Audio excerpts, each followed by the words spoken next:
A single onslaught of Mae West. That's my grunge rock band name. I'm claiming it.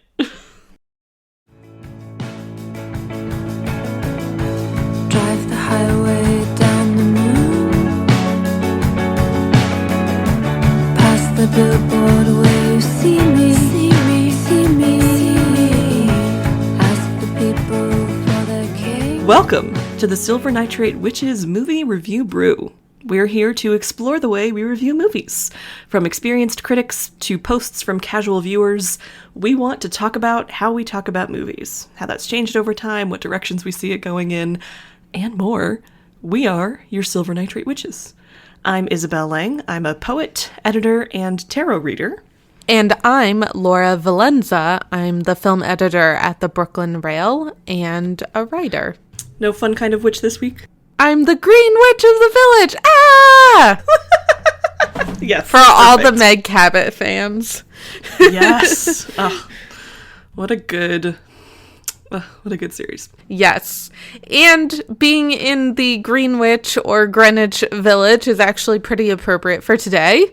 Yes, I was thinking of that. I actually did some looking into the locale of this film to get a better idea, because I realized I had no fucking idea what the Bowery was. Yes, and the Bowery is a really, really big part of this film and pretty much every review.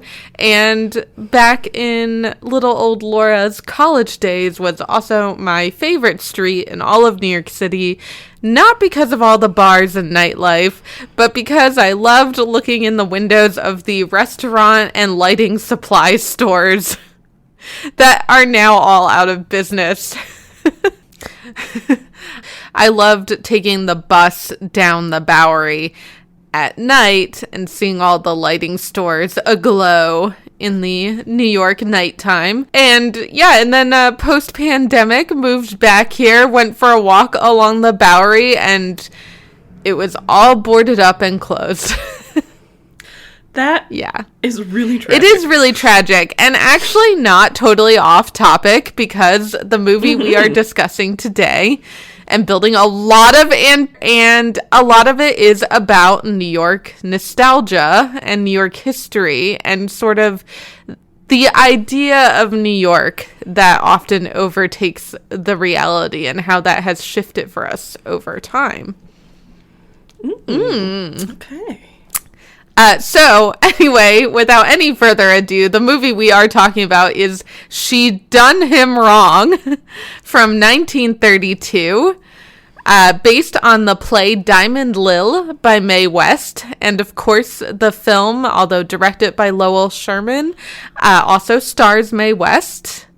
And a very, very young and very beautiful, and let me see if I can remember the line from the movie. I think it's warm, dark, and handsome, Cary Grant.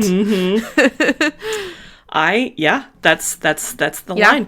Did she, I think you were telling me this at one point before, but I completely forgot. Did Mae West write the stage play? Yes, Mae West wrote the stage play, yes. And oh my god, I love that. The film does have two other screenwriters who are credited for the screenplay, but in the credits above their name, it does just say by Mae West. So, and that's something we're going to talk about, is that this is really almost like an early auteur film, and Mae West is our incredible auteuress. Auteurs. I'm just gonna keep making up words. I like it. Another interesting thing about this movie, while we're doing basic facts about it, is that it is a tight 1 hour and 6 minutes. Very tight movie. And I'm gonna get into a basic plot summary, and you will realize that although it is only an hour long, it feels like a full story. There's a lot of shit goes down in a tight period of time. I think most of it actually is like takes place over 2 days, like 2 evenings. Is that it? Yeah, that sounds about right. Yeah. Yeah.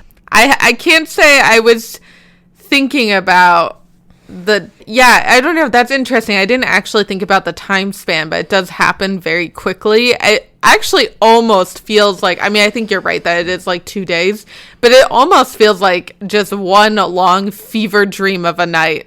I wouldn't be surprised if that's how the stage show goes. Yeah. Because that's very common in theater for things to, be as much as in real time as possible. Anyway, tell us. Sorry, now I'm just trying to think of like time markers in it. I mean, I know there's that one thing where she goes to visit the ex-boyfriend in jail, and she says, let's do that on Sunday. So we don't know how much time passes. We don't know how much time has passed in between.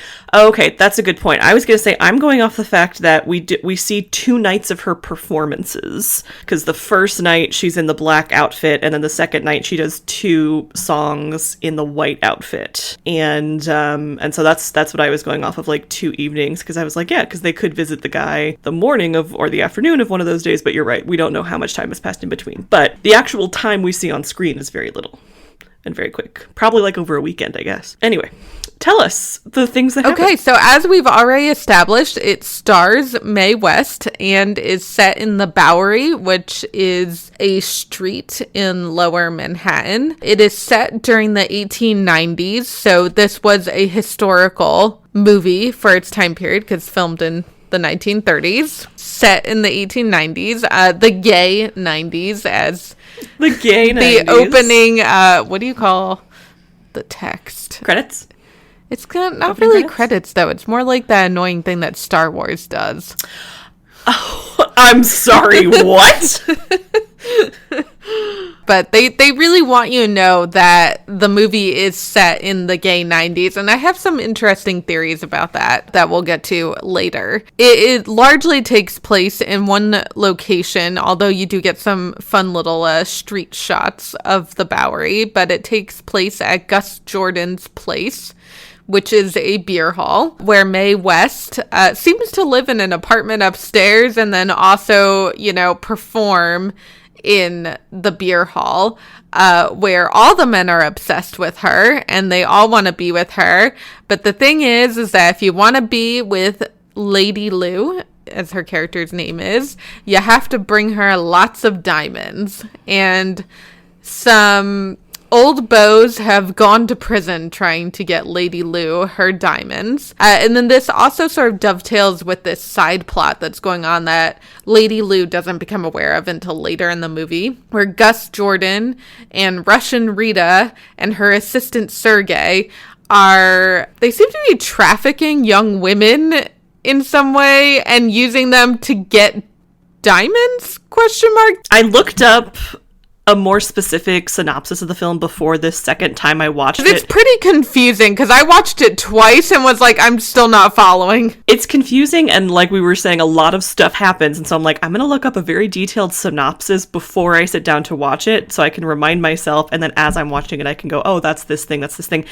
In several of the synopses that I read, they explain that it's basically trafficking, but like I think you and I were talking about the first time we were like trafficking like prostitution, which, I mean, is probably what they're implying, but they, of course, couldn't say that.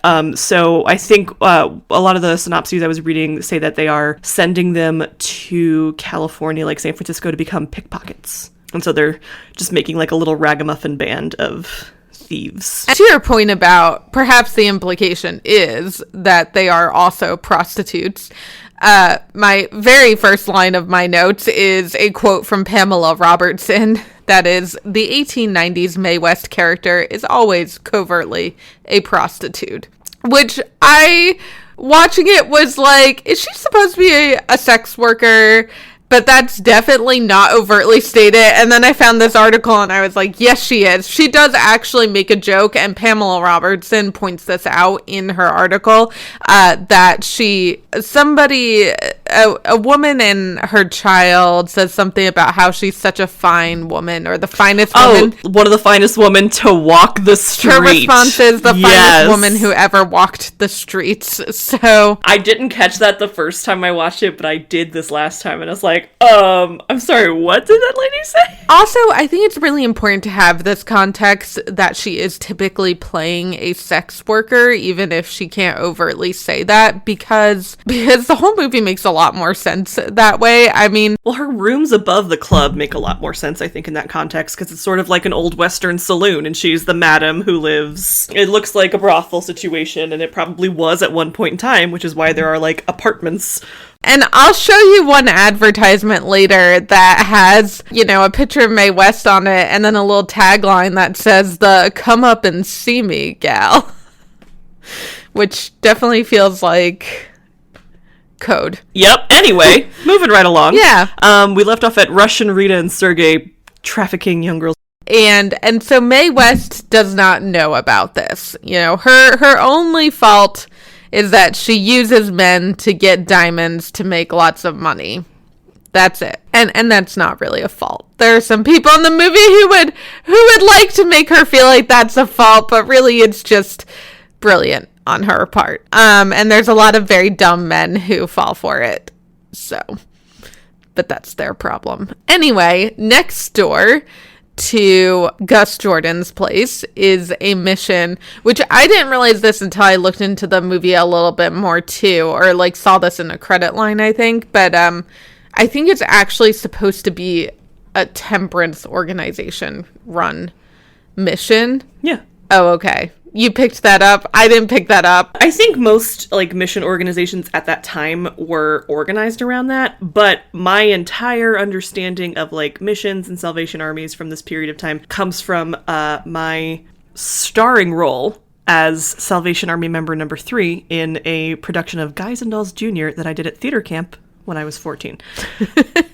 And that's a big thing from their line of work, is one of the things they're trying to get people to stop doing is drinking. Okay. So Cary Grant plays the person in charge of that mission, or so we think that's who he is, though. Captain Cummings? Yes. Captain Cummings! I know, in the way... Oh my god.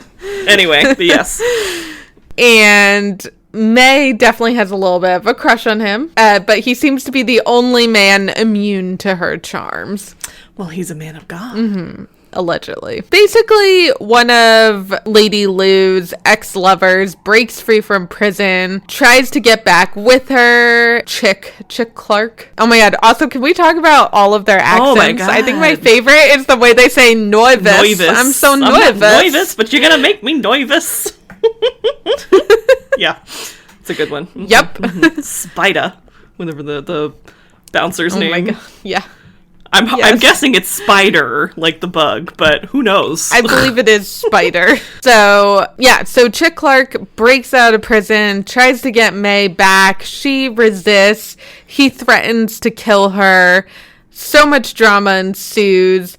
Meanwhile, she has a confrontation with Russian Rita, who's jealous that Mae is flirting with Sergei, and Rita tries to kill Lady Lou, and when she's trying to kill her, Lou takes the knife from her, and Rita tries to attack her again and ends up basically stabbing herself, but the knife is in Lady Lou's hands, and, she gets Spider to come and take care of it for her.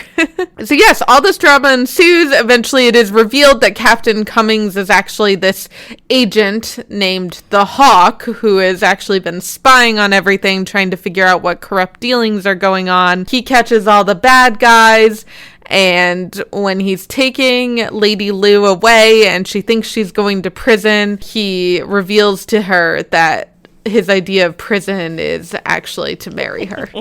And he gives her a diamond. A diamond. A very, very small, modest diamond. But this compared one's got to soul. Her other diamonds. It does. Compared yes. to her other diamonds that don't.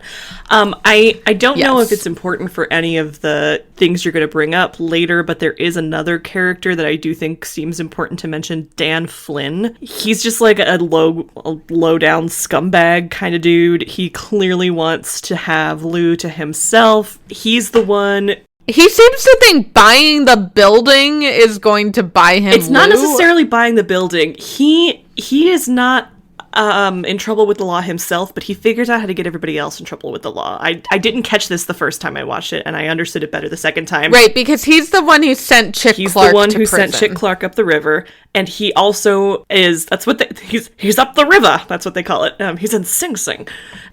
Whatever he's gonna do to, get the building, Gus Jordan's building, is through highlighting some kind of criminal activity Gus is involved in. And he thinks that basically, eliminating all of Lou's boyfriends will make them end up together. And I only think it's important to bring up because once Chick escapes from prison and he's hiding in Lou's room and she's on stage, she gestures to Dan Flynn to go up to her room like, meet me there later, Sonny. And he goes into the room and Chick shoots him, which causes the whole raid and the arrests and everything. Yes.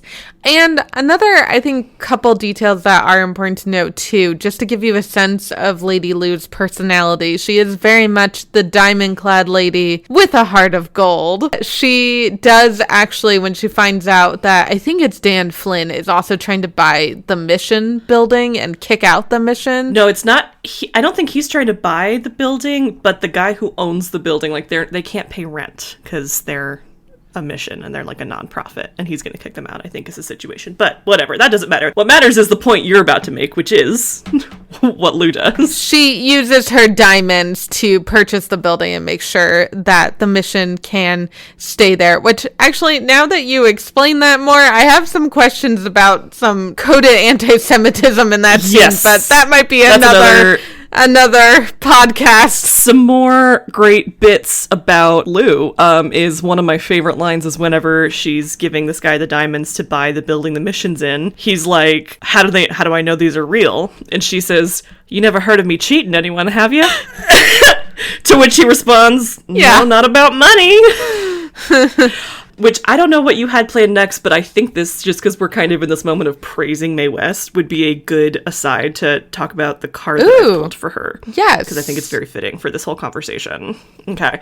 So for Lady Lou, I think most befitting for her is the Knight of Wands. And my notes immediately following it are just like 4 words with periods. So like, this bitch has swagger. Yes. Energy. Passion, ambition, and a goddamn plan. I have questions about how much of this she has ideas about and orchestrates in advance, and how much of it she just kind of comes up with on the fly to put herself at an advantage. But the Knight of Wands is someone who knows what they're about, knows what they want to do. They're a quick thinker, they're a fast mover. If you're actually looking at this card in a deck with like a traditional-ish kind of artistry, the Knight of Wands is the only one that's like in motion, and it's like galloping on this horse, and it's fast. And I think this is a perfect fit for Lou because she can do exactly what she wants. Or not exactly what she wants, but she does what she needs to be a survivor. But she is not just a survivor, she is a survivor in style. Like, she's not just like rolling over and begging the club to like let her stay there after her boyfriend went up the river. They are begging her to have the opportunity. One of the interesting things I noticed this last time was that like Gus is like bragging about her to everybody who will listen in the first 10 minutes of the movie, and is like, yeah, this guy who owns this club up the road wants her to headline a few nights there a week. I noticed this last time, the scrim behind the opera singer that comes on right before Lou is full of ads, and one of them is, it's for a diamond company, Casperfield Diamonds and Company.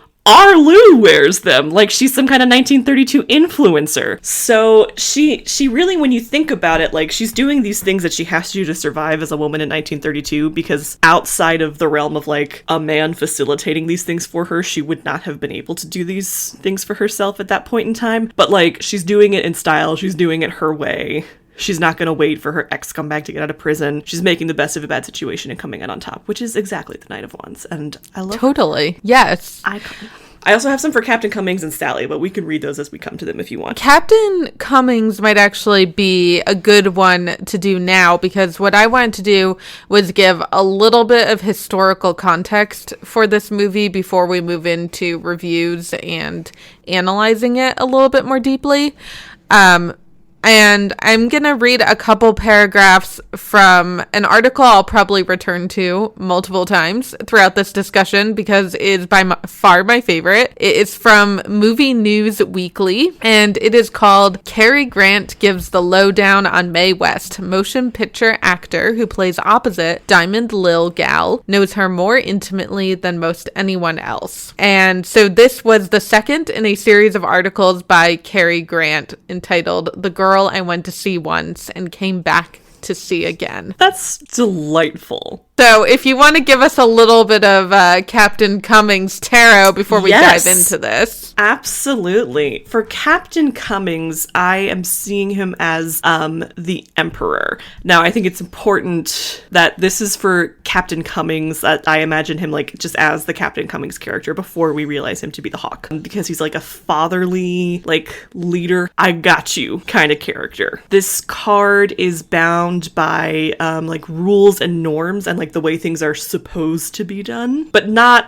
in like a harsh way, just like in a he's like this is the right thing to do. Maybe that's a better wording. Like, this isn't what we're supposed to do or necessarily, but it's the right thing to do. And it's fitting because, you know, he's not only presenting himself, albeit falsely, as a religious leader, but is also in reality an FBI agent. So there's this interesting duality of like rules and regulations of both like the church and the government and like military to work with as well, because missions would have been run by the Salvation Army. That's why his title is Captain. So anyway, he's organized, steadfast character. That's, I think, a really accurate foil to like the ambition and passion of like Lou and the Nine of Wands. But more than anything, he finds himself guided by like a moral compass and doing what he thinks to be the most right, which I think fits for him, like, you know, especially proposing in the end. It's like, he's not just like Dan Flynn, like, you're my girl now. He's like, we're gonna do this the way that you deserve to have it be done. One of the things I love about that ending is the joke that marriage and prison are equal. Also a prison. It feels like a really nice subtle or not so subtle undercutting of traditional values at the end of it.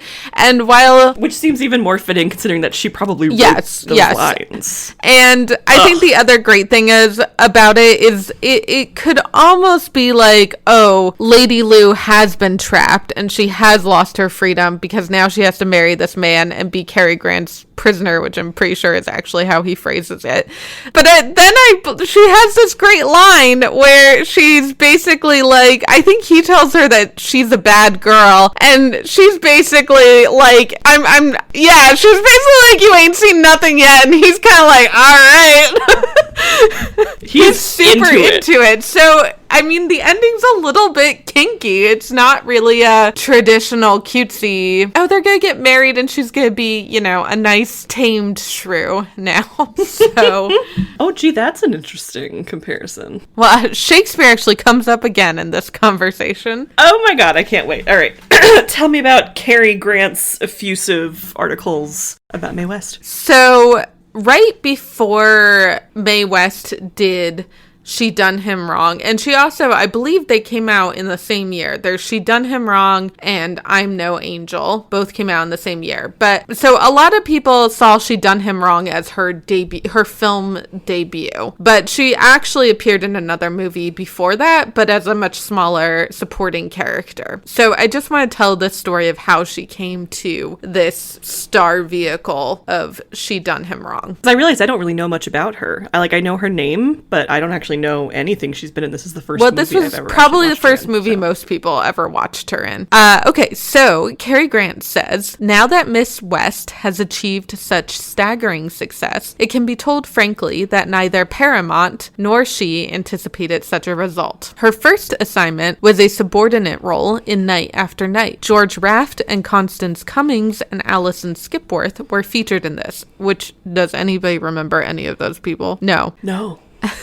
I don't know who any of them are. Miss West regarded this as a fine chance for her to learn the intricate ins and outs of cinema. She was absolutely determined to succeed in pictures. Characteristically, she resolved to feel her way to walk until she knew how to run. And the next section of this article is called She Done Him Wrong, Scores. She studied the dialogue lines given her for Night After Night. After reading them, she complained that they were not lines for her. Told to go ahead and write them yourself, she did so, with such eclat that the picture became a Mae Westian triumph. Exhibitors and public gave so much praise that Paramount decided to star her. She Done Him Wrong was the result. I love that, because you know that conversation was probably like, I'm writing yourself, and then she's like, bet, hold my beer. I will hold my beer bucket.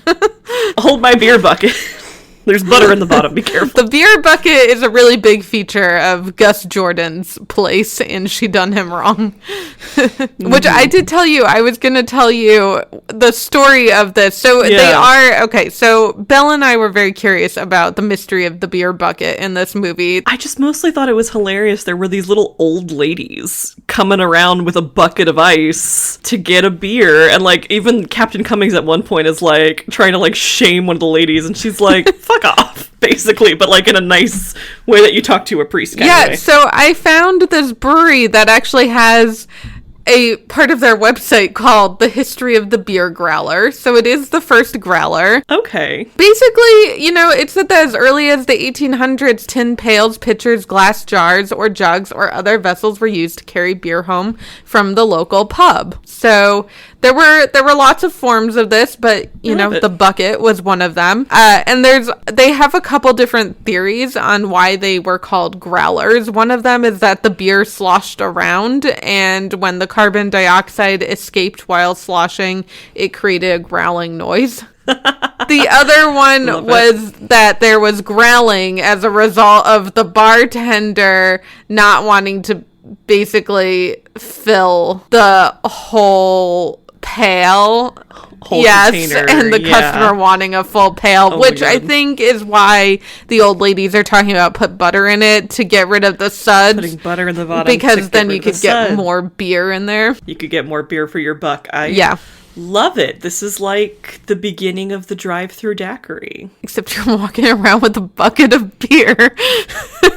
Except you're walking around with a bucket of beer. Also something I'm fairly certain you could do in the French Quarter on most weekends. Probably. So the other things that I want to talk about around this movie before we really dig into the movie is just a little bit of historical context. The movie is set in the 1890s, even though it was filmed made in the 1930s. One of my theories about why they decided to do that, I think part of it has to do with fashion and aesthetics and gender, which we're going to get into later. But I think the other reason might also be because a beer hall like that couldn't have existed at this time because of Prohibition. And I think, you know, they keep referencing the gay 90s. I think it was a way to have a beer hall and not be suggesting illegal activity, really. Or that's such a good point. Right, because I was also wondering, I'm like, well, why wouldn't you just set it in the Roaring 20s? Which, again, the fashion and gender stuff we'll get into later also doesn't really work with the Roaring 20s, but Prohibition started in 1920 and lasted until 1933. So I think part of this was wanting to be able to show this fun party time.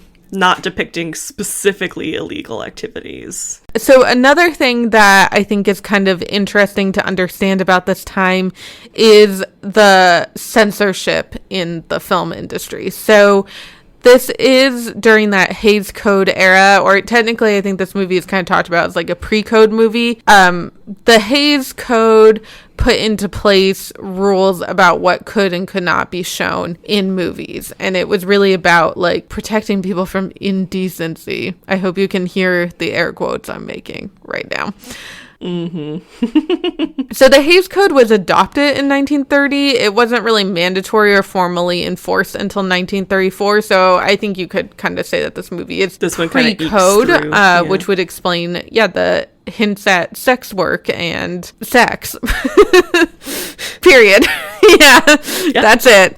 That's it. That's the tweet. There's actually a really great NPR article that kind of explores the history of the Hays Code, and it actually cites films like I'm No Angel, Mae West's other movie from this year, as one of the big motivators for putting into place a Hays Code. If you haven't been able to tell so far, this is a very sultry, sexy movie, and it's really, really, really funny, and it's really, really funny because of all the innuendo and double entendres in it. So that's good to understand.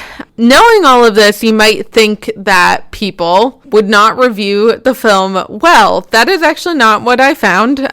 Most of what I read was a rave review, and we will look at the two pans that I found, though honestly, indecency was not what those critics were concerned with. It just was not the movie for them. However, groups like the Catholic League of Decency and the Women's Christian Temperance Union, or the Women's Temperance Christian Union, I might have that backwards, I don't know, objected to movies like She Done Him Wrong. So the temperance movement, would have been pro-prohibition. So anyway, like, religious groups seem to kind of be against it. So there was definitely a big, like, political and religious movement against movies like She Done Him Wrong. That's not necessarily exhibited in the reviews, though. People seem to enjoy this. So from here, I also want to talk a little bit about how these reviews worked, because what I kind of noticed while reading through all these old newspapers is that it's not really what you would expect based on like how we're used to reading reviews today. So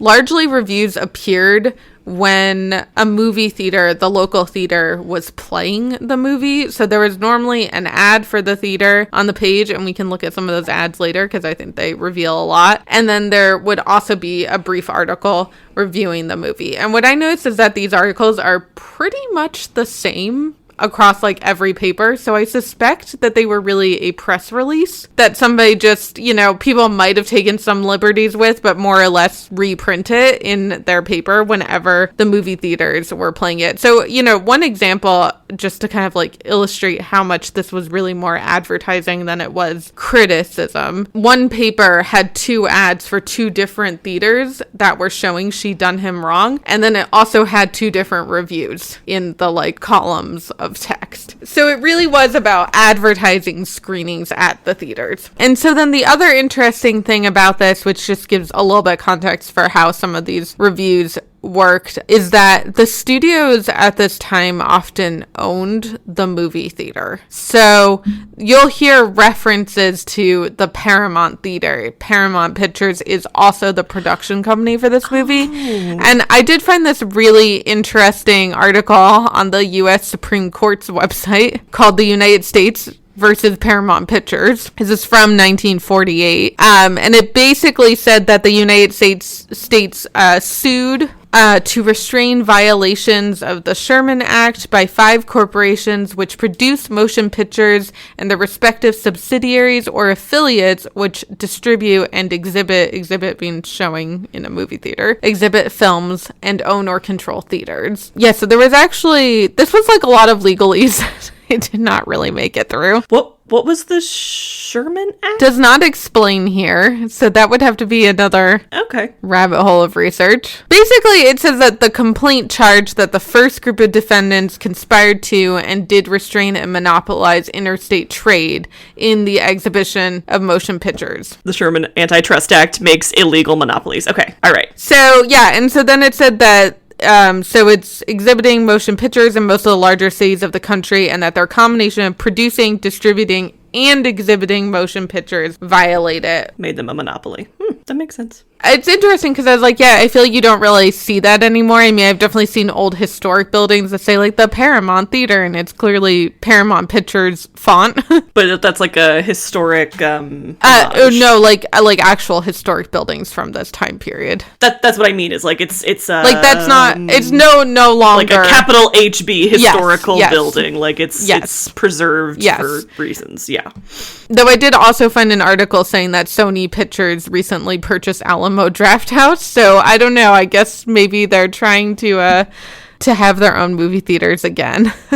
We'll see. So I have a few quotes that kind of summarize the types of things that basically make it into every review across the country. So let's see. The movie was described as a, quote, lusty, roaring melodrama of the Bowery where men are men and women are on the make. On the make is an interesting choice of words. Melodrama is also an interesting choice of words, because we talked about melodrama when it came to Grand Hotel as well, and that whole genre. So another variation on this was She Done Him Wrong is a lusty, roaring melodrama of the Bowery, of its saloons and politicians, its honky-tonks, and its women. Occasionally I saw frivolous women get thrown in there. Frivolous women. I wonder if a lusty, what's the first part of it again? Up to the word Bowery? A lusty, roaring melodrama of the Bowery, or something like that. That must be, that's gotta be like a tagline or something. Well, like I said, I'm pretty sure that these are all just Yeah, press like the press releases that have release. been Yeah. chopped up and One person wrote that and everybody else was like, oh, that's so good. We're gonna steal it.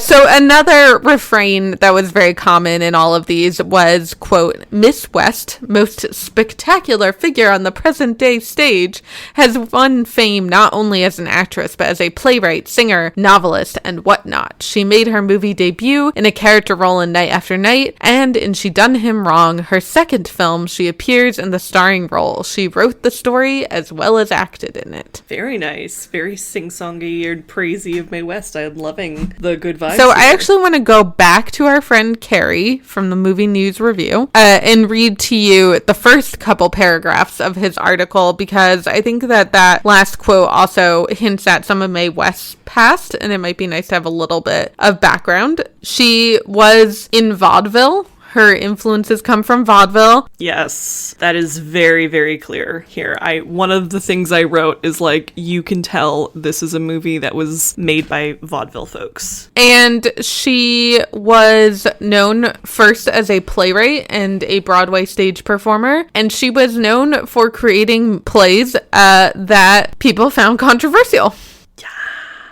Okay, so Cary Grant says, despite her difficulties with the law as a result of producing her, quote, sex, quote, play, which is the title of one of her plays, Mae West wasn't finished on Broadway.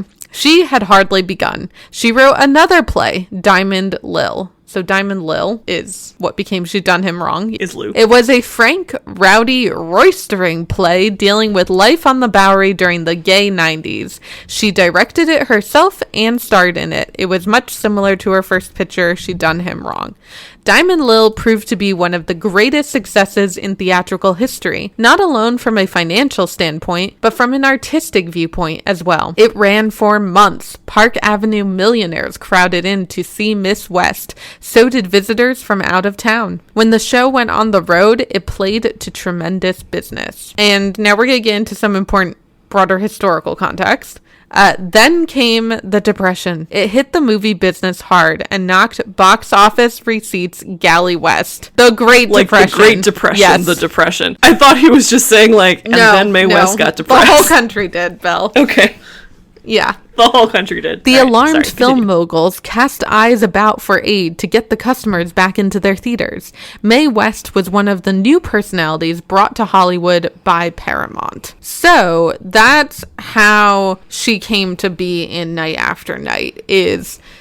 There were hard times, and the movie business was looking for something new that might get people back paying for tickets, which I think is actually really interesting, because that, I feel like, as we do this podcast, is going to become a theme, because that's also how we wound up with the kind of glorious 1970s filmmaking period. The studio system was on decline. They needed something to revive the movie business. They start letting in these long-haired hippie outsiders to make artsier films. And then we get this like huge decade of historic filmmaking. So I think that's really interesting that the depression causes another like economic downturn in the movie industry, and they start looking for something different. And I do think that what is really striking about this movie, for anybody who hasn't seen it, is how different it does feel from what you might imagine a 1930s movie to be like. It does feel very, very unique. Yes. And I don't think anybody else besides Mae West could quite make this movie. It is definitely her movie. I mean, when you compare it alone to Grand Hotel, which came out the same year, it's vastly different in just, I mean, the storytelling it's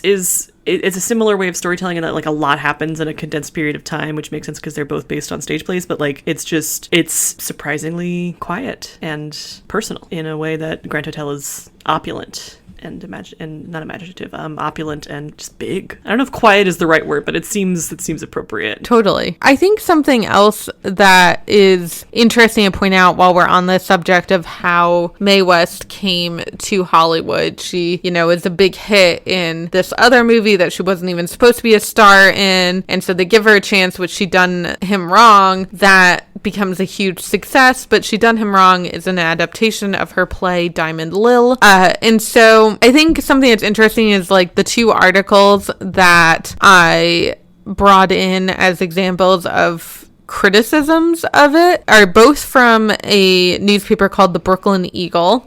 So I think it's kind of interesting that these came from the Brooklyn Eagle, because these are critics who probably were actually able to see both the stage play and the movie very easily. I don't know how easily accessible that would have been for the rest of the country. I'm gonna go ahead and read these two reviews, because I actually think, the criticism here is not so much about the indecency of the movie. It's actually just about feeling that the play was better. A lot of commentary for the Grand Hotel was very similar. Again, too, we are talking about like very early days of filmmaking. Like, people were probably more used to seeing plays than movies. These would have both been coming out right as talking pictures were like starting to be a normal thing. This one article from the Brooklyn Eagle, first of all, points out that this is an adaptation of Miss West's stage vehicle, Diamond Lil, which, if we are not mistaken, was once barred from the screen. So they critique the movie, saying the plot of She Done Him Wrong probably represents something less than a brilliant achievement in playwriting. It is rowdy, coarsely written melodrama, which, under a less vigorous guidance than Mae West, might easily have been more objectionable than picturesque. But Miss West, adorned in the mode of the 90s, is always a colorful character, never an offensive one. It would be difficult even to object to the titillating manner in which she interprets the venerable ballad Frankie and Johnny in one of the picture's later chapters. If She Done Him Wrong does not appear to be altogether the gusty and therefore engaging thing that it was on the stage under the title of Diamond Lil, that probably must be attributed to the fact that some of the dialogue and business of the original version has been cleaned up for the screen. Still, Mae West is no less magnificent in the talkies than she was on stage, and thus assured her admirers may be expected to be a path to the Brooklyn Paramount's doors. So it's a pretty tame criticism, but basically they were like, we wanted it to be raunchier like the play, which really makes me wish I could have seen that play. But, like, in the same breath, they're like, but because Mae West is in charge of it, she does a great job of keeping it in, like, keeping the story at the forefront and, like, not letting it fall into the raunchy hands. I also love that they went with the adjective gusty instead of lusty. How very original. I believe there are some that actually have both gusty and lusty. What does gusty even mean? Having or showing gusto. I like that. Characterized by sudden bursts or outbursts. Hearty, zestful. Yeah. So yeah, that fits. So I think the other thing, and this is something that we can kind of come back later once we've reviewed all the evidence, but something to keep in mind after reading that one too, is the way in which people talk about her, almost less like a star and more like this auteur, which seems really kind of unusual to me at the time, for the time. It does sound like the discussion is very much about her as an artist, and one of the forms of art she does is perform. And the beginning of this review was also very excited to mention that May is coming in person to the theater at Flatbush and DeKalb Avenues. Oh, how exciting. So similarly, in the same paper, perhaps even written by the same person, another critique was Diamond Lil has strutted onto the New York Paramount, the major objective being, no doubt, to fell the male populace of Manhattan with a single onslaught of Mae West. It will be a single onslaught of Mae West. That's my grunge rock band name. I'm claiming it. So it will be remembered that Miss West's first talkie appearance in Night After Night was the cause of so much critical hat tossing that Paramount immediately hustled her into some gaudy revealing gowns, adorned her with paste jewelry, and issued a broadside of publicity warning all males to make for the tall timber. I have a note to myself that says LOL would. Oh my god. And yet, in She Done Him Wrong, the result is not entirely up to expectations. We may be wrong, but we are afraid that Diamond Lil in the talkies is a less stimulating, a less delightfully naughty exhibition than Diamond Lil was on stage. Less delightfully naughty. So yeah, there were somebody else said that Cary Grant plays the part of the mission worker indifferently, and I was like, you don't know how to recognize Cary Grant's signature nonchalance. Come on. Oh yeah. And then somebody else said, we're sorry, but She Done Him Wrong, or Diamond Lil if you insist, is a less intriguing talkie than we had expected. Whatever. Yeah, so anyway, though, not actually that much criticism for, you know, a movie that was part of inspiring people to start censoring movies. Right. I didn't even think about it that way. Yeah, they're like saying this could have been so much better if it had been so much worse. But yeah, according to, I was going to say Comstock, but that's not right. Hayes, it was as worse as it could get. Comstock and Hayes go kind of hand in hand anyway. Actually, and to this point too, another one of the full reviews that I pulled out because I thought was particularly interesting is from a paper called The Mangum Daily Star, and it's titled May's Initial Success in Films Brought Rapid Increase in Her Income, and it was the 6th installment of the story of Mae West. So we have the story of Mae West in 6 installments. We've got Cary Grant's series of articles about what Mae West is like, so you can tell that she really, I mean, to that point about her being like more than a star, like people were obsessed with who this person is and wanted to know about her. Okay, so in this article, the writer says, quote, on She Done Him Wrong, virtually every foot of film shot went into the completed picture. One of the chief cutters of the studio said, the only times we had to trim any scene was because the scene was too long. I don't recall any instance in the 3 Mae West pictures, and I have cut Night After Night, She Done Him Wrong, and I'm No Angel, where we had to delete as much as a single line because it was too risque or raw. Mae seems to have a way of making her dialogue funny, snappy at times, but always keeping strictly within the bounds of propriety. Censor boards had very little work to do in deleting lines or scenes from Mae's pictures. Just a little bit of context for this, there were censor boards across the country who could cut movies to fit into their ideals and their standards. So you could theoretically see a different movie in New York than you were seeing in Oklahoma. Anyway, censor boards had very little work to do in deleting lines or scenes from Mae's pictures. In I'm No Angel, only one line was deleted by the censors, and that line in a strict Midwestern state. And the next section of this article is called The Line. In the sequence, a Midway Barker or Spieler is shouting the attractions of the Hoochie Coochie show. She shakes it this way and she throws it that way and she throws discretion to the winds, the Barker cried. The Midwestern Censor Board deleted the last portion of this speech, the phrase, she throws discretion to the winds. In She Done Him Wrong, a censorship board on the South Atlantic deleted 2 lines. In one scene where Mae says, why don't you come up sometime? And a short line by a bit player in which one word was deleted. At the moment, Mae and Jim Timoney, her manager, are busy on the next picture in which Mae will play the role of the owner of a drinking house in New Orleans when that city was known for its drinking houses. I mostly just read that line just for you, Vel. I was about to say, I'm sorry, I'm going to derail this for a minute. When has New Orleans ever not been known for its drinking house?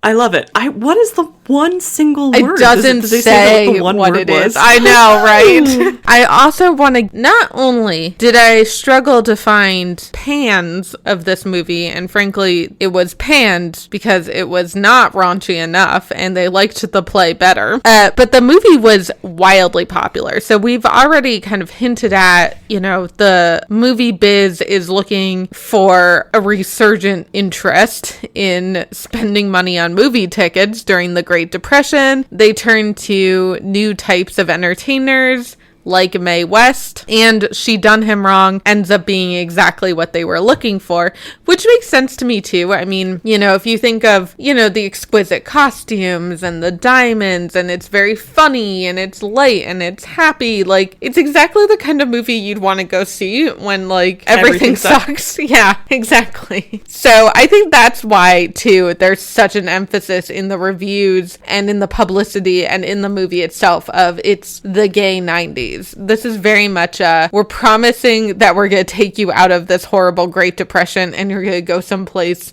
fun where people could still drink and they had money. Love it. And sex.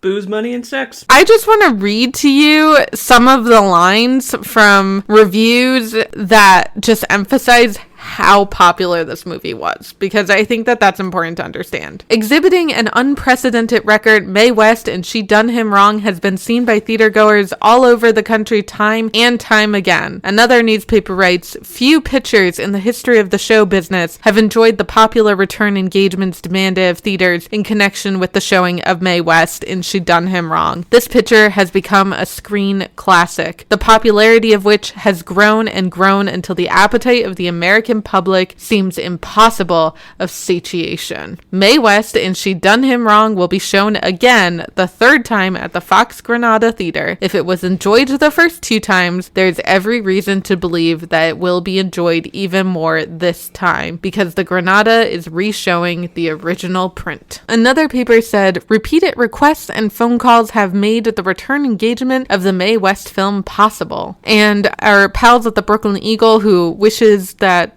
the movie was as raunchy as the play, say, following 2 record-breaking weeks at the New York Paramount, Mae West moves to the Brooklyn Paramount Theater for a 1-week engagement starting this Friday. And I'm not actually sure if this is a compliment or not, but a Nashville newspaper said the picture has caused more comment than any attraction that has played Nashville in years. And one other paper says, this story of the Bowery is still drawing record-breaking crowds. Wow. A lot of this also shows up in the advertisements themselves too. So some advertisements say the movie is backed by popular demand, thousands of requests. By popular demand, 4th return engagement. Another advertisement called it the miracle picture of 1933. The miracle picture? That's insane. So, this movie was hot in more ways than one. Just to go through some of our raves, what people were saying when they actually said original things and didn't obviously just copy a press release or a New York critic. The Bulletin of the Museum of Modern Art in 1933 wrote, the Hollywood product at its vital best. Perfect pace, brilliant execution, robust approach to and attack upon a simple subject, and a perfect vehicle for that original screen personality, Mae West. Wow, attack upon a specific subject is an interesting choice of words. Sensational picture. Another newspaper said, rough and unpolished, but so gloriously human and entertaining, Mae West has scored a tremendous hit throughout the nation, it is said. Rough and unpolished is also interesting, considering a lot of it centers around diamonds. True. I also want to point out with that MoMA Bulletin review, again, original screen personality Mae West. So again, we're really, Lady Lou is just a stand-in for Mae West. Yeah. And I think I have an article that maybe we'll get to at some point where they actually say, oh, she only plays herself really. And it's like, yeah. Yeah. And that's what you hire Mae West for. In some ways, She Done Him Wrong kind of feels like what Comedy Central would have made a movie of in the 1930s if Comedy Central was around then. Like, she feels very much like Abby and Alana, where they are basically themselves, and it's more just about the comedy. Yeah, I can get behind that. I love it. Yes. Okay, so some other rave quotes. We have, here is the star in the picture everyone has been waiting for. And another one, again, this is to the point that it is really all about Mae West. There is only one Mae West will be the cry of all who see She Done Him Wrong. She done him wrong. There is only one. That sounds like the Highlander or something. Goodness gracious. All right, we're back to Nashville that is very excited by this movie, but feels a little unsure about it. So the review is... Well, that seems appropriate for The Nashville. review is called Mae West is starred in Unusual Picture, which I think is actually fair. I do think that this just points to, again, how unique Mae West is and how this is really all about her and who she is as a unique person. So they call this Cinemaland's latest rave, Mae West. So it's not even She Done Him Wrong is the rave. It's Mae West. Not even the movie is the rave. It's Mae West is the rave. That's fantastic. And this, I think, is interesting, too. They said that it was entertainment out of the ordinary rut of cinema things. Ooh. And then, again, Nashville seems really begrudging about really liking Mae West. This critic also wrote, she not only sings with her voice, but with her eyes, her hips, her shoulders, in fact, her whole darn personality. It's interesting they said personality and not body. Because I was thinking the same thing watching it through. Is I was like, I wonder if people had a similar reaction to like Elvis when he first started becoming popular. Like part of the thing was like he moved his hips, he danced while he sang, and that was like so sexy. And that's kind of what vaudeville was also about, the implication of sex. And for those who have not seen a Mae West movie, she has a very distinctive way of moving that is obviously very much trying to lure you into her beautiful curves. It is a swagger. It is a swagger. Because, as I have said several times, she has a bigger dick than any man in that movie. That's true. She has to move appropriately to accommodate And she has to fit it in a corset.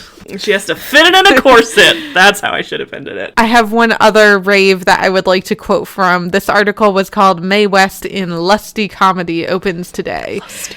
And this might be my favorite of all the raves. It says, she is a queen of the underworld, hung with diamonds, ensconced in a gay resort on the Bowery back in the 90s. Robust and lusty, the story is full of wisecracks of the period, kidding and burlesquing of sex, and is of interest right up to the end, say the critics. Say the critics? So this person doesn't agree. Or they didn't actually watch the movie. Or they didn't. There you go. I love the queen of the underworld, because it's like underworld, like the nightlife, kind of, I guess, is what they mean. That's so fantastic. Mm-hmm. But there's enough murder around her, she could also just be queen of the underworld in general. That is true. She could be. Mm-hmm. She could be.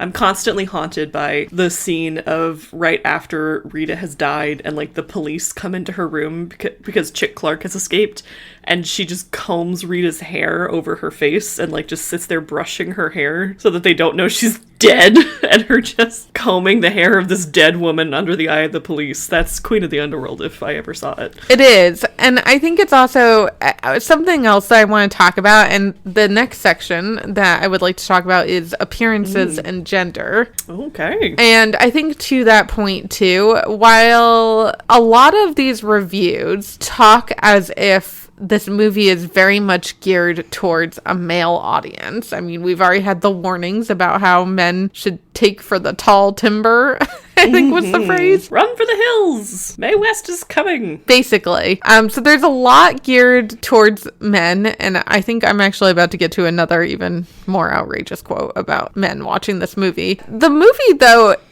even though Mae West is very sexy and sultry, and it is definitely about showing off her curves and her sexiness and luring men in, the men in this movie are like real dumb and they're so are constantly being made fun of. And I just think that scene when she's brushing a dead woman's hair to throw the police off the trail is hysterical, because the woman is clearly dead. But, you know, men are just like, she's a nice, quiet, still woman. Mm-hmm. Nothing looks amiss here. The line, too, about Mae West being like, I'm just doing a job I never did before. And it's like, yeah, why would she be brushing Rita's hair? Mm-hmm. Yes! Oh my god. Like, I didn't even think about that, because she has a maid and everything. Oh my god.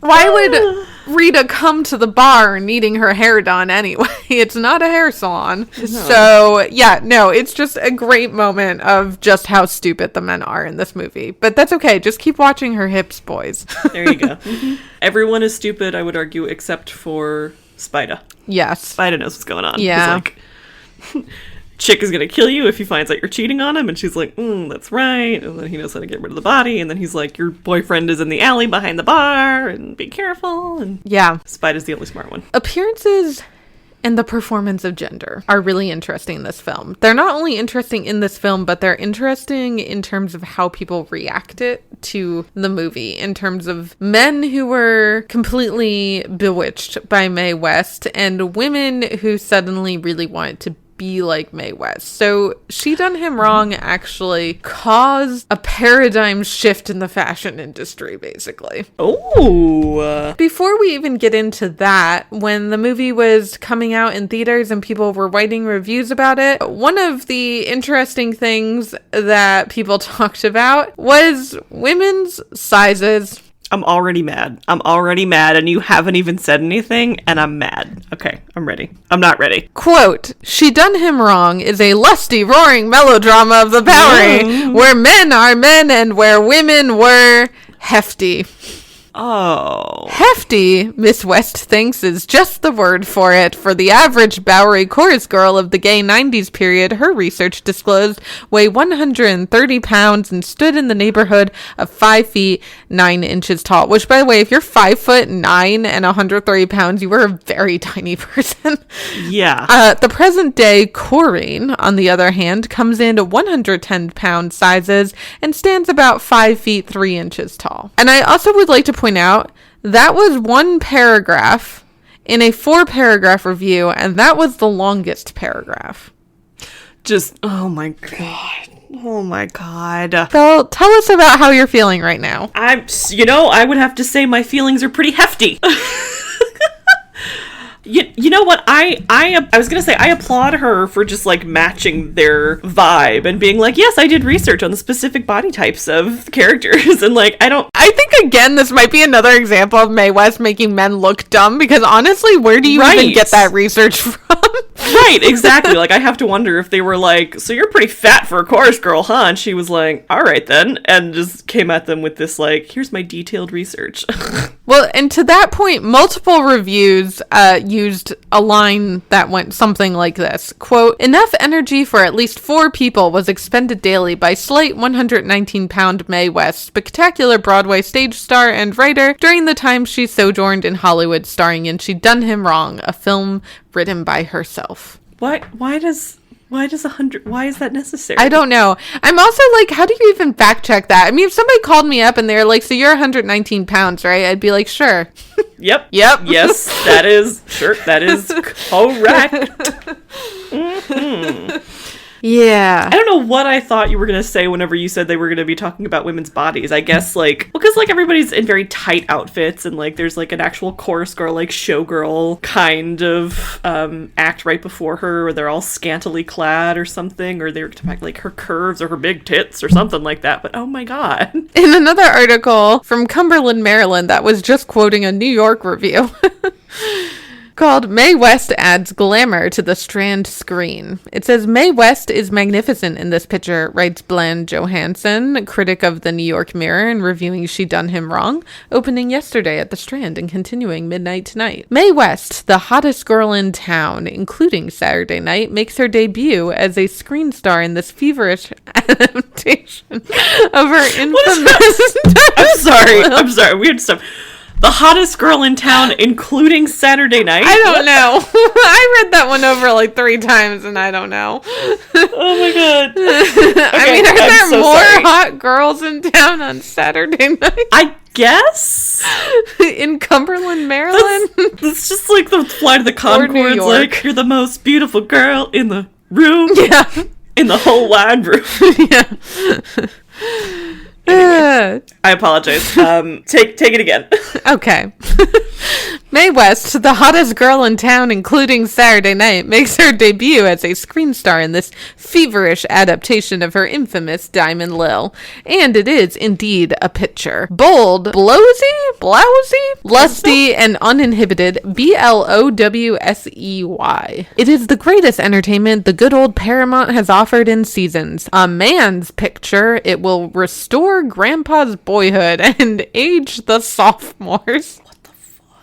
That line really grosses me out. Yeah, I'm sorry. Restore Grandpa's boyhood? Yep. Kids, take your grandpa to this picture. It's sure to give him a boner.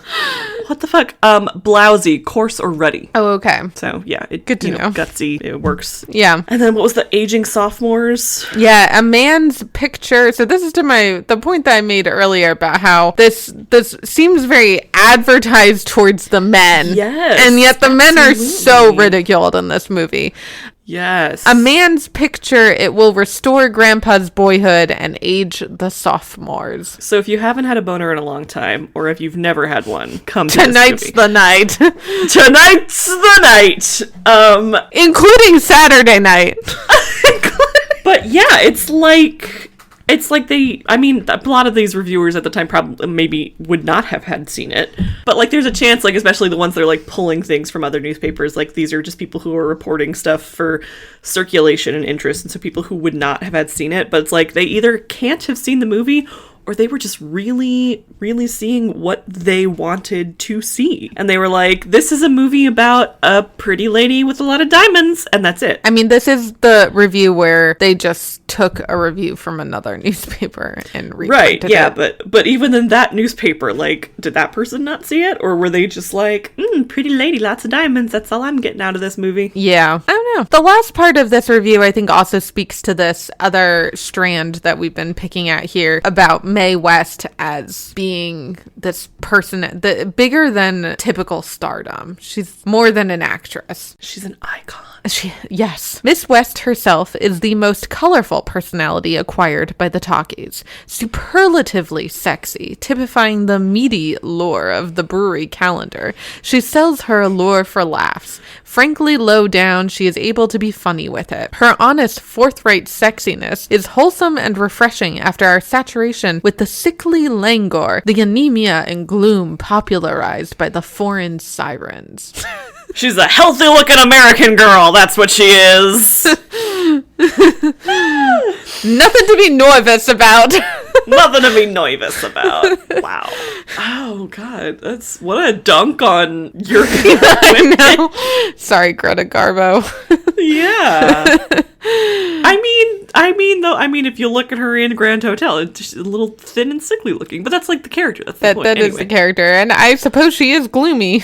That review used the word sexy so yeah, many that was what I was going to say. It would have been appropriate in 1932. I didn't know people knew sexy back then. Yeah, or, I mean, if they did, they didn't print it. At least I assumed they didn't. Like, yeah. We can't print that. That has the word sex in it. There was something else. Oh, I feel like this review also, it seems like another thing that's like really gearing towards men, because they don't say it, but the way that they're describing her and her character here, it sounds like she's like just one of the guys, you know? She's a girl who can hold her own with the guys. She's a cool girl. Don't worry or be intimidated by her. She's just a cool girl. And all of these men in this movie think that she means it when she says, I love you and I'll wait for you, and don't realize that you're just her John. Because, like, all of the guys, when she gets to the prison, like, she knows all of them, and they're all talking to her, and there's one guy who, I don't know if she knows him or if they haven't met or whatever, but he basically, like, asks her out, and she's like, how long you got? And he goes, 15 years, and she goes, well, I'll see you in 15 years. This is considered a date.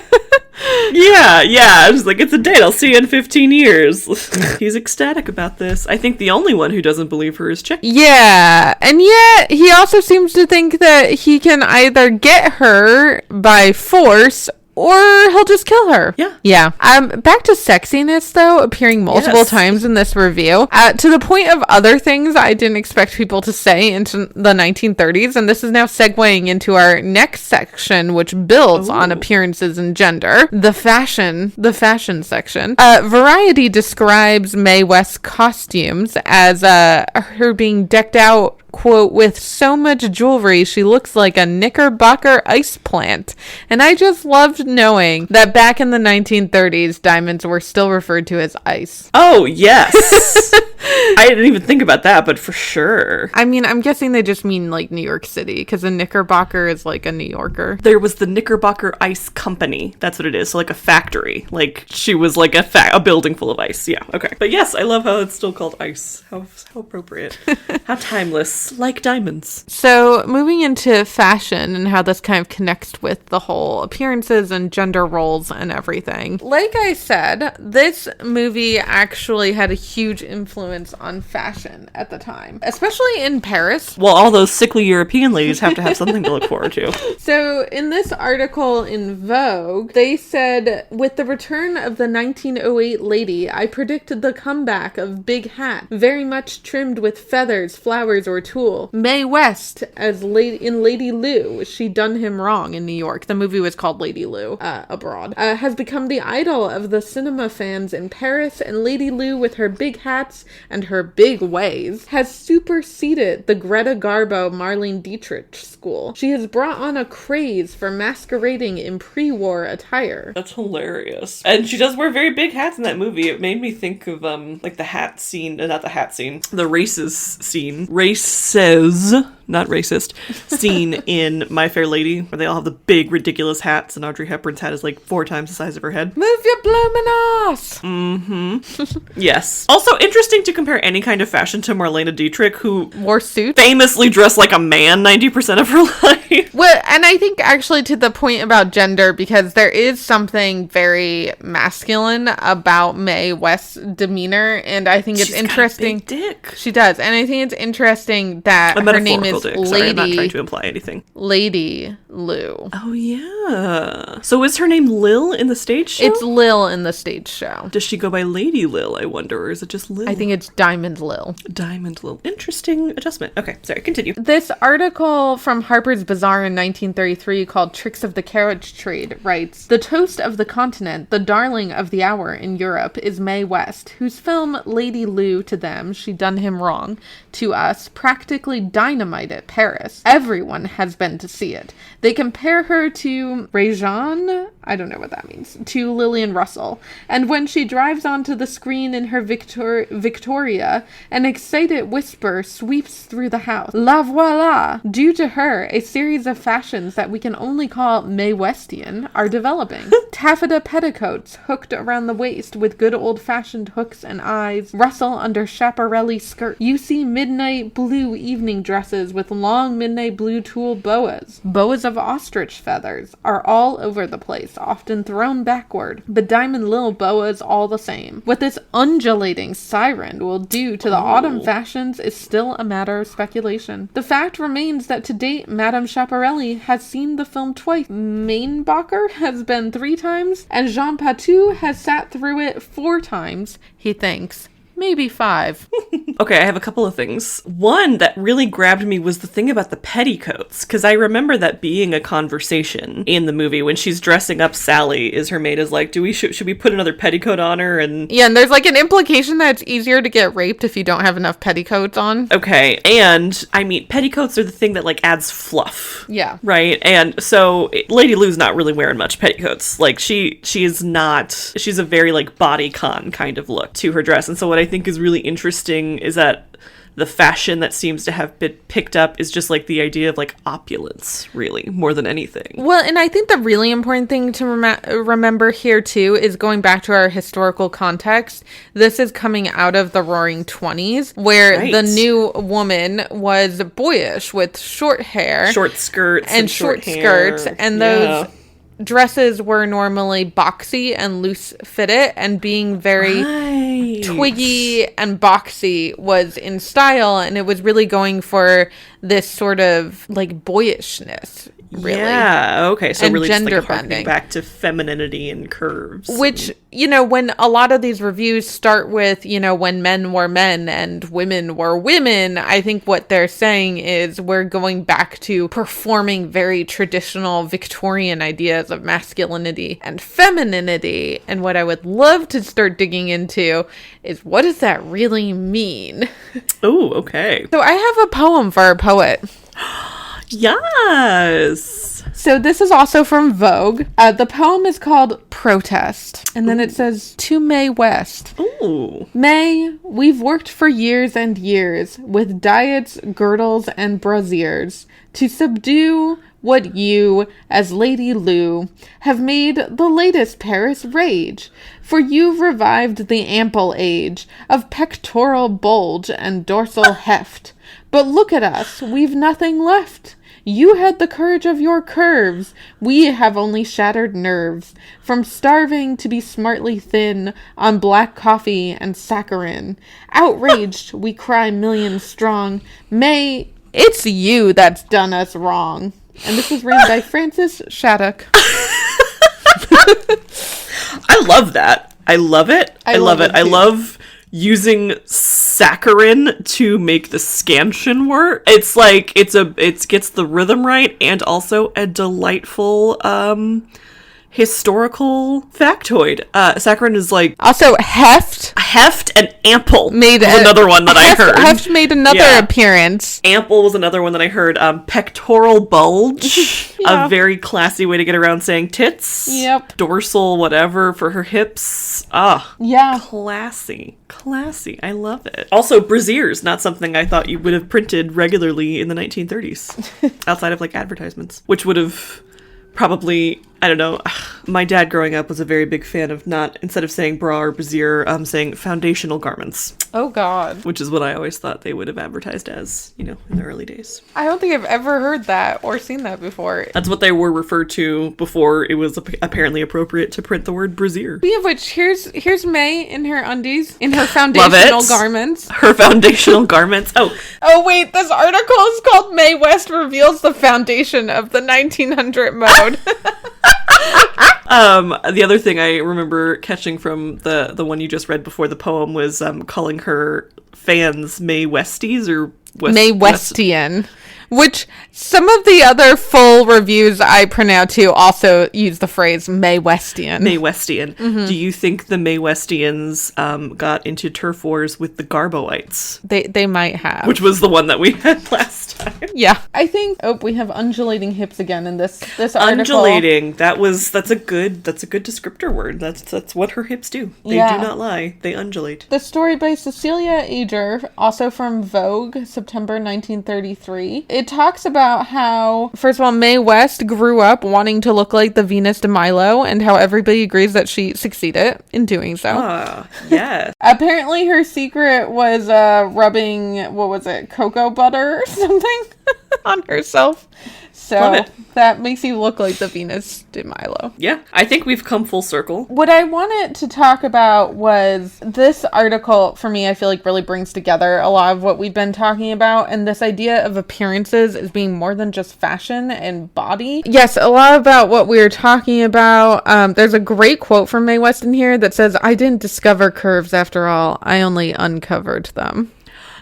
Oh, that's hot. I love. That's sexy right there. Yes, and also to our little collection of things we didn't expect people to say in the 1930s, there's a reference to the Battle of the Sexes. It says, old-fashioned about a great many things, Mae West believes in the Battle of the Sexes and in being well equipped for the fray, which got me very curious about where the phrase Battle of the Sexes came from, and I actually found an 18th century poem about the Battle of the Sexes, and that is the origins of it as far as we know. Okay. Yeah. That's cool. It's really boring, but sociologically fascinating. Anyway, we've talked a lot about appearances and how you look, but something that I thought was interesting was how much of this article talked about looking at somebody. So we have, the passing glance, the roving eye, look at her, everybody does, look at a girl,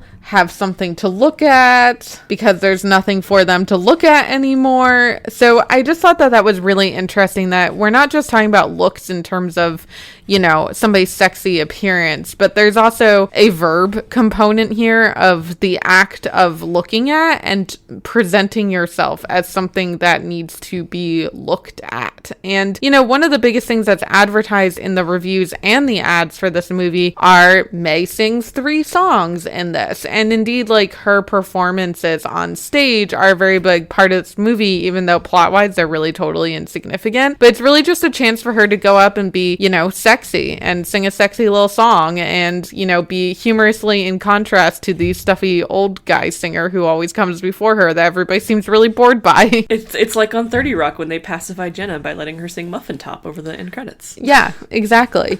And then I think the other thing that's really interesting too is what are we looking at? We're looking at nature and normal. And so, there is actually a line in here that is a quote about, why is it you never see men turn around, look at a girl as she passes them on the streets the way they used to when women were women? So there's that phrase again about this idea of this return to gender roles as they were normal, natural, and from the days of Adam and Eve. So that's something that I think is really interesting, is there's this kind of idea of inherent, gender roles. And hang on, I'm building up to a thesis here, so give me a second.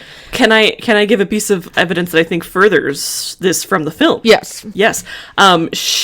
What I found when I was rewatching it the second time is how not only how impressive I think she is for being able to take control and live her life this way, but also how sad it is that in order to do this she has to play the girlfriend character basically for all of these men. And so one of the things that really struck me was when she does go finally to see Chick, and I think Spider is really her only true friend in all of this, because he really understands what's going on, and because he gets rid of a body for her. He gets rid of a body for her. He understands. They're sort of in a similar thing. They're just we're both working for Gus, trying to make ourselves survive. They're both just working for Gus, trying to make ends meet, trying to survive in the Bowery and do the best they goddamn can. And when he's Chick, Chick is getting word that you might not have been waiting for him this whole time, he says specifically, go up and pacify him, Lou. I believe he actually says peacify. He might. Oh, bless him. Go up and peacify him, Lou. Make him think everything is all right. And there's something to that, he even understands, there is a performative aspect of her existence and her appearance. She has to make herself look like and appear like the doe-eyed sweet little girlfriend to all of these men around her in order to have the life she wants to live. And so I think there's something interesting in there of her and even this other character recognizing the gender roles she has to play in order to survive. True. And I think that it's really, I think to that point too, I would say that in a lot of these interviews, she's probably still playing the role of Mae West. I always thought it was really interesting how much... It's a Paris Hilton thing, do you think? Oh, I was going to say Marilyn Monroe, but okay. But I was going to say, appearance-wise, there's a lot of lines to be drawn between Marilyn Monroe and Mae West, but I also wonder if another deeper connection could be that they are playing the parts of these starlets. To that point, I'm going to read to you from an article called Sex Comes to America by Stanley Walker. All right. This article starts, before the rise of the lush Mae West, sex in the United States was treated either with extreme seriousness, even to the point of dolor, or it was laughed at and razzed. Mae West, by adding a slightly burlesque overtone to the byplay between the sexes, made everybody feel more comfortable, except the censors, who felt rather vaguely that there was something wrong in her technique, though for the life of them, they never made it clear whether it was because they took her acting seriously or as something amusing. Miss West can invest the simple phrase, "How do you do?" with a sexy quality which is the distilled essence of all the bordellos of all time. One of her best tricks is the way she eyes a man, beginning by starting at his shoes and gradually allowing her gaze to wander up to his neck and face. With her small-waisted figure, her undulating hippie strut, her nasal whine, and her meaty lips, she has made sex a thing gorgeously panoplied, as it was in the brave and bawdy days of that old minstrel of the boudoir, King Solomon. There are more stories about her, most of them off-color, than ever were told about Pat and Mike. She has taken what is known as woman's priceless possession, added a few circus touches, and put a laugh in the libido. Meaty lips is a really unfortunate way to describe that. That's the second time she's been described as meaty in one of our articles. Nasal whine and meaty lips are not things that I would typically call sexy, but if it works for them, then that's fine. Also, this is Harper's Bazaar again, and from 1935. There was other things I was going to say, but I got so caught off guard by meaty lips. The part about her gaze, that's really interesting. We're back to looking again, and how it's all about looking. And she's really constantly checking everybody out in a way that you just did not do as a woman. Oh, I have one more thing. Our pal Pamela Robertson in Cinema Journal for 1993, an article called "The Kind of Comedy That Intimidates Me: Mae West's Identification." Or no, wait, I'm sorry. I think I wrote that wrong. "The Kind of Comedy That Imitates Me: Mae West's Identification with the Feminist Camp" by Pamela Robertson, Cinema Journal, 1993. She also points out that Edith Head's Lady Lou outfits started a fashion craze toward a return to the frills, plumes, ruffles, and proportions of the Victorian era. And the other thing to point out here, when we get into more contemporary interpretations of Mae West, Robertson writes, "We can see elements of the female impersonator in West's fetishistic costumes. Like the drag queen Clem, her costumes are excessively ornamental and trimmed with excitement. She foregrounds the fetishistic character of her costumes to the point of parody. The 1890s corseted silhouette exaggerates and constricts the woman's body." So I think that this is kind of like the point that I'm building towards, is I don't think people realize how much I think Mae West is basically making fun of everything. Mm-hmm. Yeah. I remember the bit about the corset I think is really apt, because I remember this time watching it through, there's a part where she's in the office with Gus and she's trying to sit in various places and she physically cannot. That's how tightly she's tied up in the corset. There's one part where she sits on like the arm of his chair, and in the next shot, it's like just in the corner of the shot. So I don't know if you can't see it that well because it was intended to try to like not show it, but like he's got his arm around her and he's holding her like very tight, possibly because of the boyfriend angle, but also because I think if his arm wasn't there, she would fall off the chair because she's so cinched into this diamond thing she can't move. Anyway, but yes, it's a very hilarious caricature. Yeah, it's interesting to compare it to a drag queen. That's really neat. Yeah, and I've heard of that before, that there's some more contemporary interpretations of her as a drag character. A little bit of the way Chapel Roan is like that artist's persona and the way she like does her makeup and everything. And I would not be surprised if Chapel Roan looks to Mae West as part of her inspiration for creating her persona. So. That's fun. Yeah. Yeah. So I think that that's a really interesting thing, is that, you know, at the end of the day, there's all of this ideas of extreme womanliness and extreme manliness, but the men are all being ridiculed here and the women are completely unrealistic. Yeah, you can't actually, the way she walks and moves and talks, like nobody can actually do that on a regular basis, which frankly, even with the new woman of the 1920s, even though those outfits were less constricting, it's not like, I mean, we're still talking about crazy makeup and perfect hair and expensive clothes, you know? I mean, we're still not talking about reality. Mm-mm. Whether you're talking about the 20s European vamp or Mae West in the 30s, it's not a realistic view of womanhood. And I think what's brilliant about She Done Him Wrong is it's funny. And it is fetishistic and it is sexy. It's both humorous, but it's also very much about how do we create this real sexiness. Because I will say, she and Cary Grant are very, very sexy to watch on screen together. Oh, yes. Mm-hmm. Absolutely. Oh my god, there's a point where like he's trying to leave. I almost called it her office because that's how she treats it sometimes, but her like rooms or whatever, and like she stops him and you think like it's if it were any other movie or made today, there would be a kiss in that moment, and then like it holds back and just everything is so tense and exciting that you're even like, and I think even Mae West as well is just like, whew, when he does finally leave the room, like we all have to take a collective like calm down, get our heart rate down breath. It's very sexy. It is very, very sexy. So we're coming close to the end, and before I make my final point, I'd love to just show you some ads. Yes. Okay, let me make my screen a little bigger so I can see. Oh, whew, I almost turned the meeting off. Let's not do that. Don't do that. All right, so we have some great ads. She was no gold digger. She got diamonds. It's the tagline here.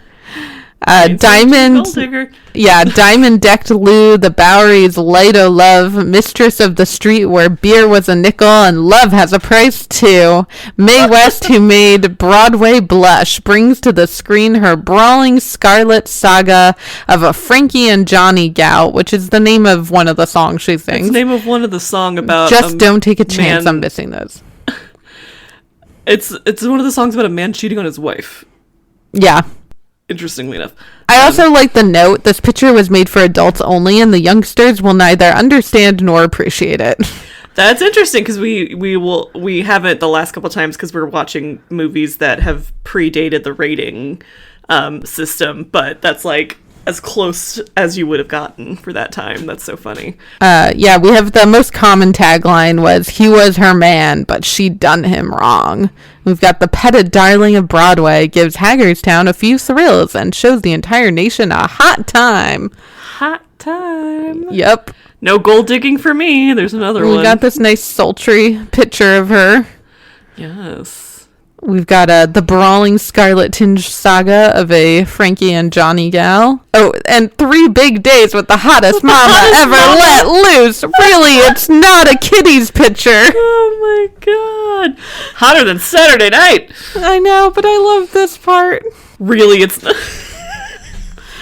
I didn't notice. I thought you were just saying that. No, I didn't see it on the screen. It's it does actually say, written. It's like it's not in parentheses, but it's almost like a parenthetical, like, this is really not a movie for your children. Please don't bring them to the theater, you guys. Yeah. What do they mean by this is the third one that says like a Frankie and Johnny gal. I'm curious. I don't know, about this because the song is about a guy who's cheating on his girlfriend and she kills him. But I feel like it's kind of the other way around. She seems to be the Johnny. Well, she does kill some folks, or she's the cause of some people's death. Yeah.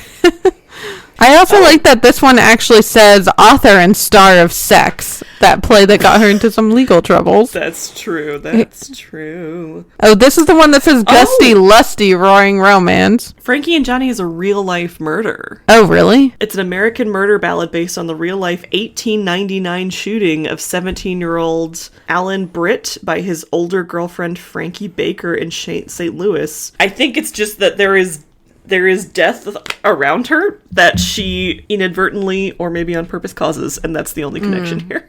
Okay. I think this poster... author and star of Sex, that's a good one. Yeah, and I think that, which I think is interesting too, because even though that play caused legal problems and scandal, clearly people see it as a selling point because they put it in the ad. In very, very, very tiny, tiny print. Yeah, it is in tiny print. I also like that they have the quote from the movie where she says, when girls go wrong, men go right after them. And something I noticed the second watch of this movie is that I was like, I don't actually think the title appears in any instance of her doing any guys wrong, but forms of the title do appear in talking about the way men wrong women, which I think is another really interesting subversion of, the title makes it sound like this is for all you guys out there, but when you actually watch the movie, there's a lot of all the ways in which men do women wrong. I just love this photo. She's back. Would you like to describe the photo for our audience with the meaty lips? Wow. The meaty lips. So it's what I think is gorgeous. Can you scroll down a little bit so we get the full, like... So the way the photo is This taken, is also my favorite tagline. She appears to be unclothed, which is interesting, but the main focus of what you can see of her is actually just her face. It's not like centered on her chest or anything, which is interesting, but she's given like a sort of sultry, like downcast eye, bedroom look, very heavily like smoky eye, and a dark meaty lip made up, and some of those, gorgeous 1930s pencil eyebrows that unfortunately made a comeback in our teenage years. And we did not do them as well as Mae West. No, but gorgeous shiny earrings. They're kind of like set almost at like a cocky, like raised eyebrow angle. It's a fantastic photo. You could see that she's in the middle of doing her signature from the feet to the neck to the face look. Yes. This is a checking somebody out look for sure. Yes, and this is the one where she's not Frankie and Johnny gal. She's the come up and see me sometime girl. And then this is my favorite poster tagline: the girl who climbed the ladder of success. Wrong by wrong. That's amazing. Give that Right? person a book deal right now. Like, are you serious? That's a fantastic line. Oh my god, Yes. whoever wrote that needs a raise. Oh, and then I had one more. I printed. Can I bend without losing my headphones? Yes, I can. Okay. So this is a full page ad. What are you laughing at? Oh wait, I'm gonna stop. sharing my Bicycles, monkeys, gas lamps, saloons. That was one of your notes. Sorry, okay. Wait, hang on, let me change the view so you're the speaker and I can see the whole thing. Okay. Yes. Yeah, so we have this full page ad. Whoa. Lots of photos of her. It's actually God. called like a collection of many ads. Yes, I love this one right in the middle where she's like literally got a man in her hand, like a little tiny man, like trapped. Yeah. That's a good one. What is this one up in the left-hand corner? There's like a guy behind her. Can you walk me through? No, it's like the middle of the page, but left hand and to the side. Okay, it's a still fighting devil rum. Right under right under him, under the title. It says, "You can be had," she told him. Lou was no lady, but she knew what she wanted. Mae West's most glamorous role. That's what I thought she said. I like that line that she says to Captain Cummings. She's like, "You can be had." Yes. She says to him, even though she's like directly the one being had because he's lying to everybody. Yeah. That is fantastic. Yeah. It's pretty great.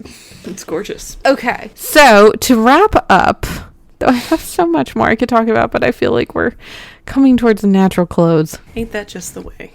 It is. So I want to end on, because we have talked so much about appearances and sexuality and everything, I want to circle back to this theme of Mae West as more than a star, but as this auteur and this creator and this multi-talented, amazing goddess of a being. I really love the word auteur tonight. Yeah, I do really like that word. I just don't know how else to describe it. I mean, she was writing these. I would imagine probably played a role in directing to some extent, even if, some She directed lulls. a stage show. Yeah, and, the only comment that I've heard about the director in any of these reviews was that he restrained her from going too far, to which I say, fuck you, lol, get out of the way. So, just to point out kind of like all of her amazing talents, some of these reviews also said things like, quote, "Because of her amazing versatility, which has brought her fame from numerous activities, Miss West made She Done Him Wrong practically a one-woman affair. She collaborated in the writing of the screenplay, wrote almost all the dialogue, and turned out the lyrics for the original musical score. She helped to design the wardrobe and the sets as well." Wow. This other quote said, "Each morning, Miss West climbed out of bed at 6 o'clock to do a bit of writing on her next novel.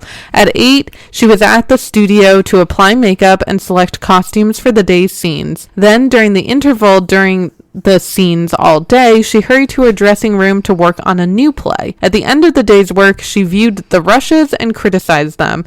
Then, before leaving the studio, she rehearsed songs and dialogue for the following day's scenes." So, this girl was always working.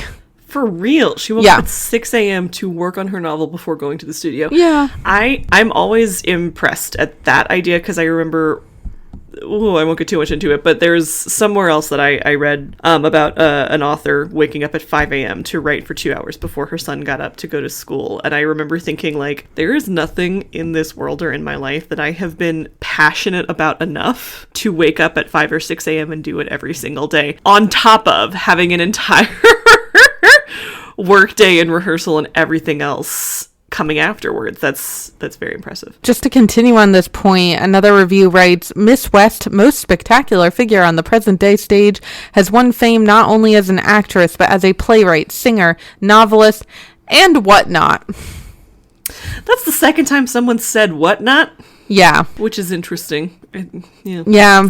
And then, I think just to point out this idea of her as this creator, this last article from a California newspaper said, "She Done Him Wrong breezed into the California Theater at Venice yesterday and gave the beach film patrons an idea of what the real Mae West is like when she's starring in a play of her own authorship. They had a glimpse of her in Night After Night, but it has remained for She Done Him Wrong to bring out the real Mae West, the Mae West that Broadway knows. See her picture. It's a different kind of treat and a different kind of a thrill."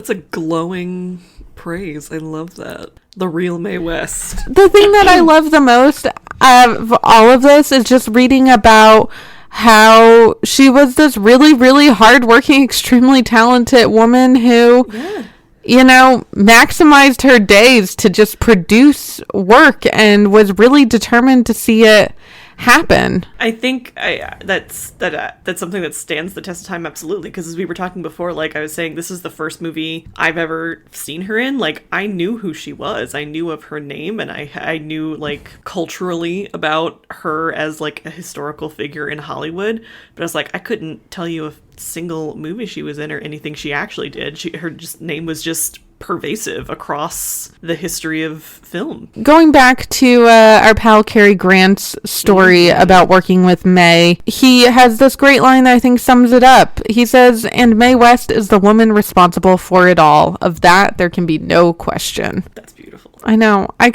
There's so much more I could say, but I kind of feel like that's where we should end it. I think that's a good, I mean, who better to sign us off than Cary Grant? Right? Yeah.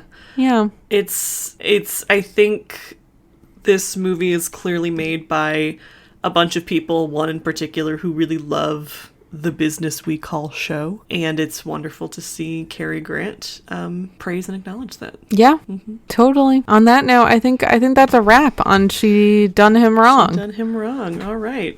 All the right. lusty, sexier than Saturday Night Picture. Yep. It's a hefty one, folks. It's a hefty one. Okay, how do I turn this damn thing off? You can find your Silver Nitrate Witches on various online platforms at LJ Valenza and at Bellang303. Thanks so much to Fine Motor for the use of their song Highway Moon. You can check out more about the band at finemotormusic.com. Thanks for listening. Stay witchy and keep watching movies.